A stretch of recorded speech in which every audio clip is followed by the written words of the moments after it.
Vous écoutez 3 minutes de foi, présenté par le Père Diâtre Emiramba, CMF. Jeudi 18 février 2021. Première lecture, Deutéronome chapitre 30, versets 15 à 20. Je prends aujourd'hui à témoin contre vous le ciel et la terre. Je mets devant toi la vie ou la mort, la bénédiction ou la malédiction. Choisis donc la vie pour que vous viviez, toi et ta descendance, en aimant le Seigneur ton Dieu. Chers amis fidèles du Seigneur, l'une des merveilles de Dieu dans la vie des hommes, c'est la liberté qu'il leur a accordée. Nous sommes libres dans nos pensées, dans nos actions et dans nos choix. Mais alors, nous devons savoir assumer les conséquences qui en découlent des choix que nous posons. C'est le message que Moïse laisse transparaître dans la première lecture. Dieu a mis devant nous la vie et la mort, la bénédiction et la malédiction. Bien-aimé du Seigneur, choisir la vie et la bénédiction veut dire obéir au commandement de Dieu qui se résume à aimer le Seigneur de tout ton cœur, de toute ton âme et de toute ta pensée, et aussi aimer ton prochain comme toi-même.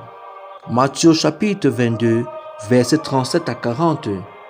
Choisir la vie et la bénédiction signifie aussi accepter Christ comme ton ami personnel et laisser sa lumière briller dans les ténèbres de tes péchés. Par contre, choisir la mort et la malédiction, c'est rejeter l'amour de Dieu et adorer d'autres faux dieux, des dieux qui ne peuvent pas te sauver car ils sont faits des mains des hommes. C'est pour cela qu'ils ont de la bouche et ne parlent pas, des yeux et ne voient pas, des oreilles et n'entendent pas, des nez et ne sentent pas. Psaume 115. Bien-aimé du Seigneur, le choix à faire entre la vie ou la mort, la malédiction ou la bénédiction doit se faire à l'intérieur de notre cœur. Et pour y arriver, nous devons conquérir la voie qui nous incline constamment à faire le mal.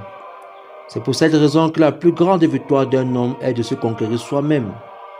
L'homme doit se dépasser pour conquérir la jalousie, le meurtre, l'adultère, l'envie, le tribalisme, l'idolâtrie et plein d'autres choses. Ceci demande une grande discipline personnelle. Et c'est ce message que Jésus-Christ nous passe dans l'évangile selon Saint Luc chapitre 9, versets 22 à 25.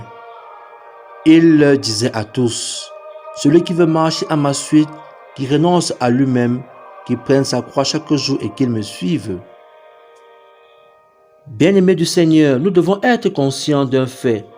Renoncer à nos désirs désordonnés et suivre Jésus-Christ n'ajoute rien à la grandeur de Dieu, mais plutôt nous aide à nous libérer des ténèbres de nos cœurs et d'entrer dans la gloire des enfants de Dieu. Psaume 1. Heureux est l'homme qui n'entre pas au conseil des méchants, qui ne suit pas le chemin des pécheurs, ne siège pas avec ceux qui ricanent, mais se plaît dans la loi du Seigneur et murmure sa loi jour et nuit. Soyez bénis. Amen.